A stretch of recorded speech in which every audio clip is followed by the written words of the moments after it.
Since I spoke up on this, I mean, what I have come to understand is we spend a fair amount on each one of the commissions we have, and each one is a Brown-acted body. And so, yeah, there are real expenses associated with all of the work around that. You know, the reason I was thinking about this is looking at the fact that, you know, frankly, some of these commissions don't have a robust amount of items that come before them, so very often attendance is a sort of an issue. And in fact, right, we used to have a senior commission here. They voted themselves out of existence because they decided, you know, they just didn't have that much stuff to deal with. So I actually think that if we had a more robust Parks and Rec Commission that took some of these under their umbrella with their large budget attention, I mean, their video recordings of what goes on with that commission, you know, our library actually might be better served, as might our seniors. We know we have an advisory board for seniors, but, you know, I actually think that all the programming that our Parks and Rec Commission does and all the good work that they're doing ought to embrace, yeah, frankly, a wider scope.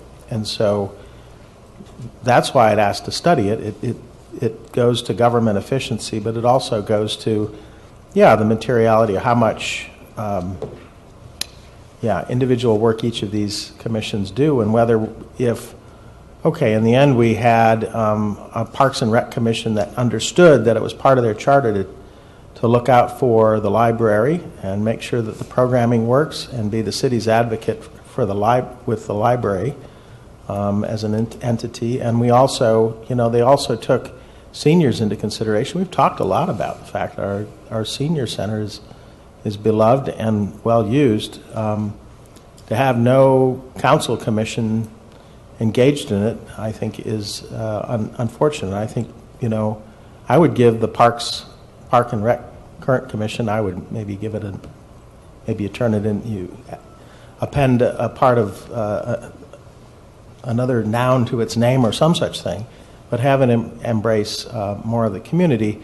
And I'm not, you know, I don't know in the end after we've studied this and after we've gone, I'm fully on board to have, you know, long discussions and have staff have long discussions with our commissions and see what makes sense, what they think makes sense.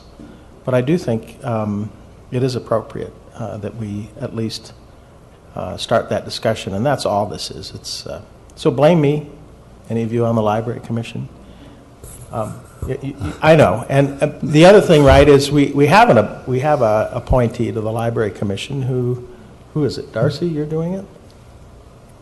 I'm doing it. You're doing it, Stephen. So, you know, there's a Brown-acted body that goes and manages the libraries for us countywide. We also have a foundation that also looks after the library. So, well, that's my 2 cents, and that's why I threw the suggestion out. But obviously,